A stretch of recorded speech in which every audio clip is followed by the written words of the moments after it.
And welcome back, fourth and long fans. It is your AFL correspondent, Coach Donnie Hess here, back with another interview, scanning across the U.S. looking for AFL club members. And today is an amazing person here. We have Mr. Frod June. Frod, how you doing, sir? I'm doing pretty good. How you doing? I am not doing too bad. How is Florida? I wish I could be there right now. This is a nice time of year to be here for sure. Yeah. Yes. Well, I'd trade you. We've been about 15 degrees up here, so I don't remember what that is anymore. no, It's been a no. long time. So, alrighty. So I am used to seeing you a lot on Twitter. You're absolutely amazing follow on Twitter. But for those of you, for those of the people watching this that have never do not know who Frode Junehart is, could you give us just a tiny bit of a bio of who you are and kind of what's your story outside of Aussie rules? Well, I'm currently living in Florida. I'm a firefighter paramedic. I was born and raised in Norway, since that's why my name is a little unusual. When I was a kid, we moved to Brooklyn, New York, and eventually made our way down here to Florida around when I started high school. Um, I grew up playing soccer, ice hockey, American football. I like to cook, play video games, make music. I still watch hockey and especially Aussie rules. Yeah. Awesome, awesome. So I got to ask, do you have a favorite professional NHL team? I'm a Florida Panthers guy. That's the local one. So yeah. Awesome. Do you have any teams back in Norway?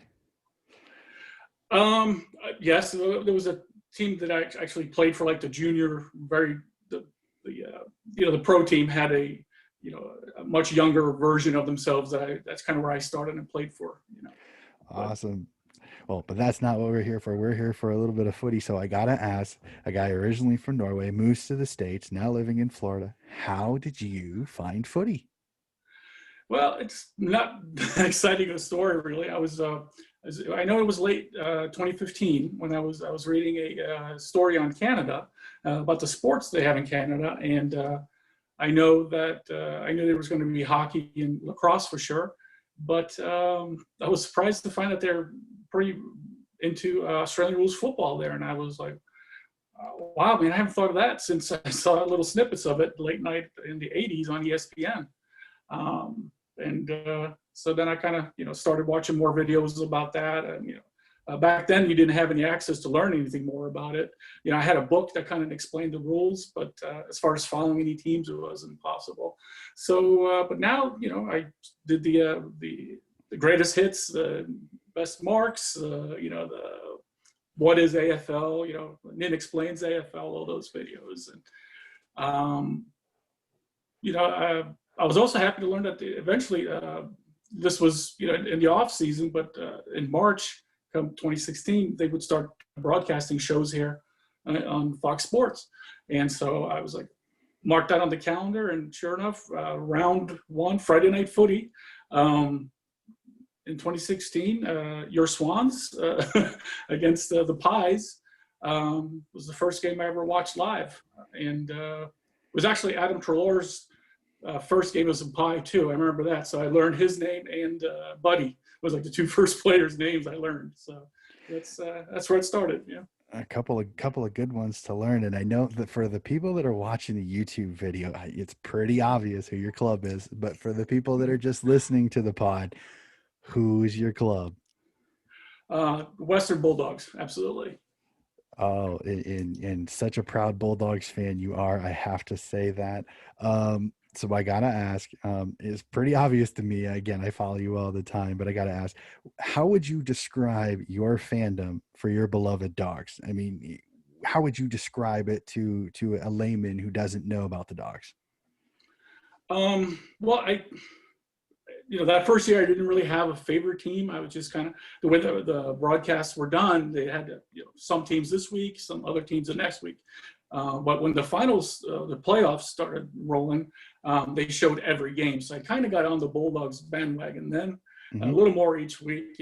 Although I wouldn't say they were my favorite team at the time, but they played a really exciting brand of football. That handball thing they were doing was just incredible. And then they finally, they took it all the way to the grand final, and it was just such a storybook kind of story, Hollywood ending type of thing. Afterwards, when I'm sure you remember when Bevo gave Bob Murphy his medal on the stand, and at the time I had no idea who Bob was. I didn't know that he was, an injured captain that basically, was a pillar that helped, rebuild the Bulldogs after disaster in 2014 when everything was falling apart. To now they won a flag 2 years later, So, so I was like, but the crowd, they knew who he was and they went insane. So I got to look into this, see what's going on. I did some research, and this very long history, and it's not always been a very happy one. But the fans have always been so loyal. So there was definitely something there. And I think I ended up just kind of falling in love with the love these loyal fans have for this club. And I kind of got into it that way. And, so I became a member for 2017, and I know you usually ask, if are you a little bit of a fan, or are you diehard? I'd say, if anything, a lot of people probably say I take it a little too far, especially considering it's a club on the other side of the world, I never missed a live game. The Bulldogs playing 2-3 o'clock in the morning. It doesn't matter. I even set the alarm for the draft this year. I currently hold 11 different memberships for the Bulldogs. Including one for my dog. So. The house is slowly becoming red, white, and blue, one piece at a time. Actually, my favorite piece, it's very special to me, is that the club actually sent me an autographed jersey this year. It's signed by the entire team. So it's got his own special wall in the living room. Makes you feel even more special, the fact that the club now knows about you and reaches out. And I've seen your Facebook wall. I mean, just some of the stuff that you've shown in some of your recent pictures is absolutely amazing. I mean, he is definitely a die-hard Bulldogs fan, and not in a negative connotation. I mean, this guy has gone full-fledged in it, and I absolutely respect and love that. I mean, I wish I had that ability to do that currently with my Swans, and I'm working on it, but slowly. So going from if I ever had any doubts, I actually made the trip over there last year and met a lot of the team and the supporters and club personnel in person, and the welcome I received has just been amazing. If I ever had any doubts, I sure don't. I've been told, and I feel that it's definitely a Bulldogs family that I'm a part of. So yeah, and I've noticed that with red, white, and blue. So many of the supporter groups is that you become a family. You start to meet these people, and they become brothers and sisters, and it's absolutely awesome. So going. I love that club aspect of it. How it's more than just a team. It's a club. You join. You support it. I love that about it. Totally agree. Absolutely love it. So going off the fandom, we'll go back to the field a little bit. So I got to ask, and I know sometimes this is like choosing your favorite child, but do you have a favorite player currently? And then I know you've dug into the history of the Bulldogs and Footscray a little bit. Do you have a favorite Bulldog of the past? Wow, it's be really hard to pick a current favorite. There's no one I don't like. So I don't know if I can actually say one. We got some really good stars, and there's some exciting people coming in as well. As far as historical, I mean, it'd be hard to go. Not to mention E.J. Witten. They don't call you Mr. Football for nothing. There's some Jack Collins, Charlie Sutton, Merv Hobbs. John Schultz, of course, he's kind of our patriarch. Kevin Templeton, Gary Dempsey. These are names that still ring through the halls of the kennel. More recently, the players that I've actually seen play, or at least seen older footage of. Bob Murphy, Jono.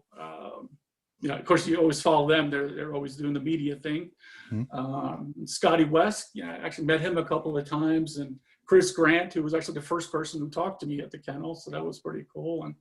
And you got to mention Tony Liberatore, who's pretty much the it's got to be the greatest tagger and tackler in the game's history, I think. Well, hard to argue that he hasn't. I could say that my first favorite player that I got was Liam Picken, and he really helped put the Bulldogs, the way he played as part of that team in 2016, really kind of put the team on my radar for sure. So.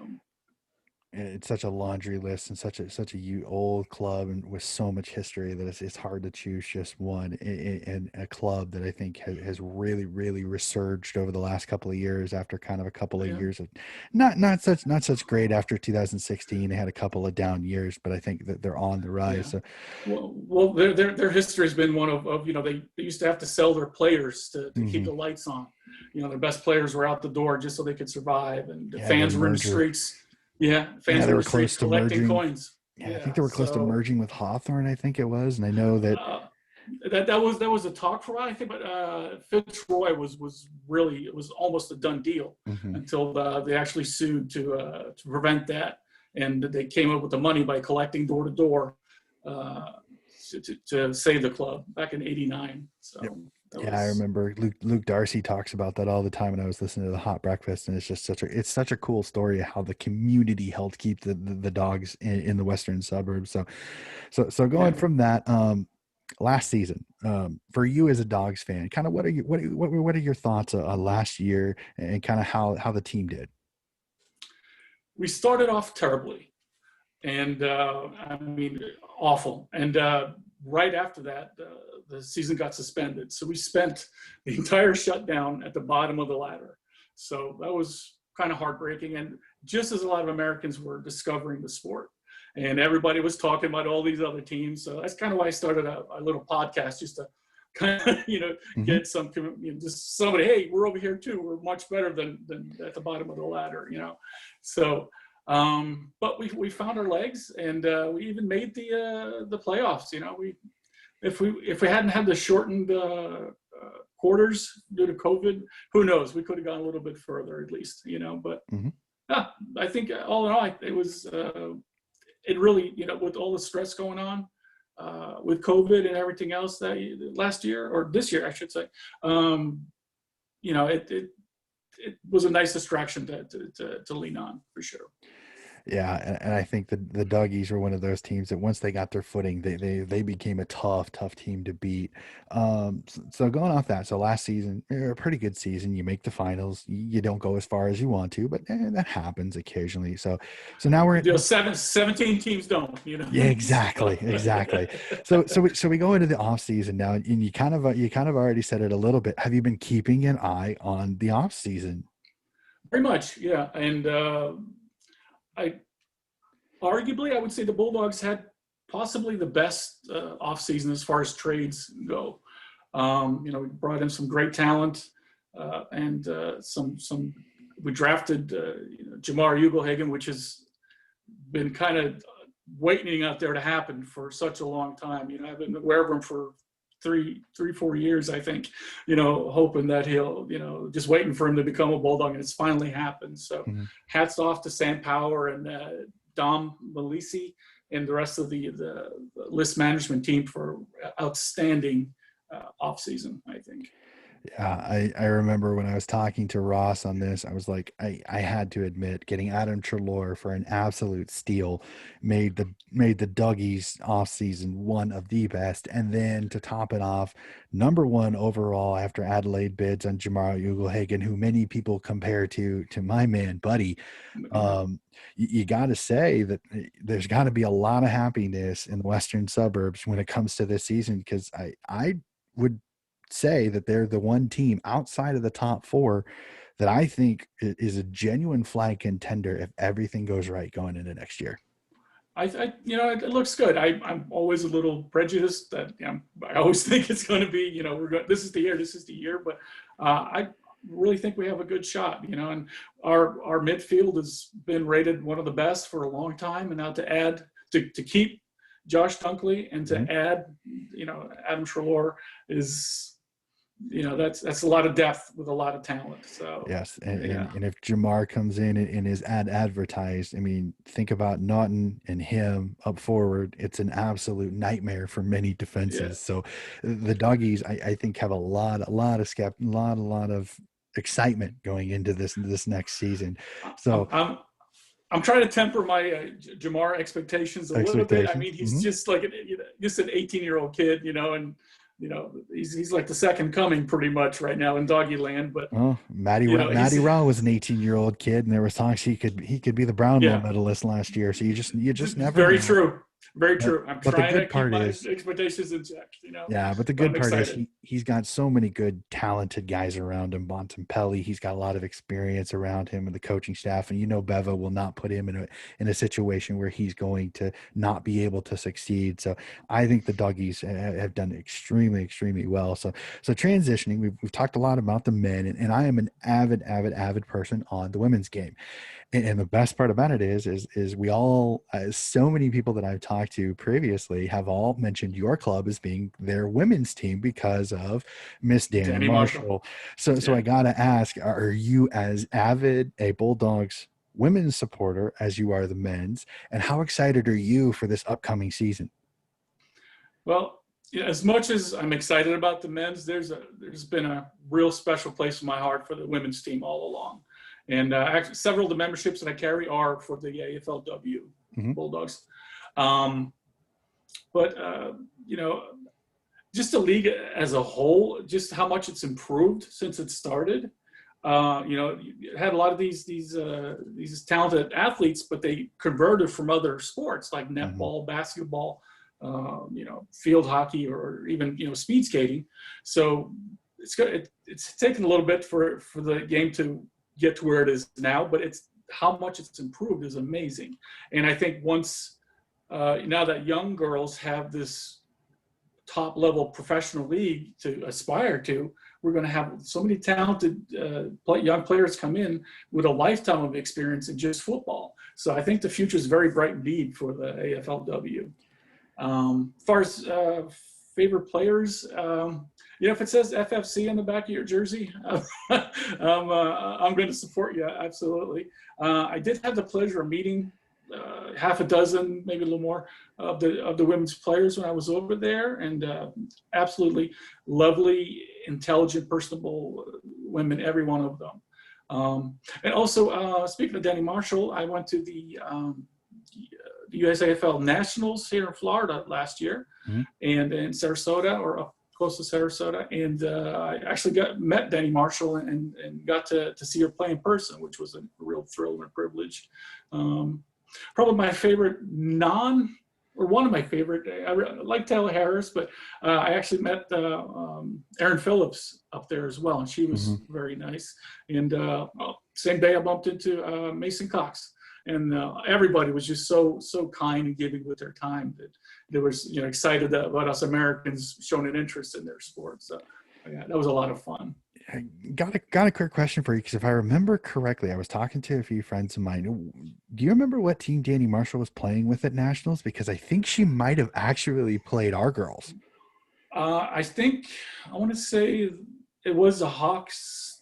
I Philadelphia. think it was Philadelphia. I think it was like a half and half. They kind of merged a couple of teams together. Yep. I don't think it was Arizona that she was playing for. I think she was Philadelphia. Sounds about right. Yeah, I Yeah. think their main team. I have to Okay, check my so pictures, but yeah. okay, so they actually did. So the Granny two, the Division Two Grand Final, Danny Marshall was actually playing our three girls, the Des Moines Rooster, because we joined our three girls joined with Washington D.C. with the Eagles, and that was the grand final of the Division Two. In fact, that's actually on YouTube, which is Mhm. absolutely awesome to watch. So it's really cool to have that. And I know we saw. I meant to catch Erin Phillips and be able to talk with her a little bit, because I would have loved to have introduced my girls to her, just to give them a little bit more motivation, even more, just because of that. But I completely agree. Almost all of the people that I have talked to, Erin Phillips, Mason Cox, that they're so kind, and I think they love the fact that there's so many passionate footy fans here over in the States.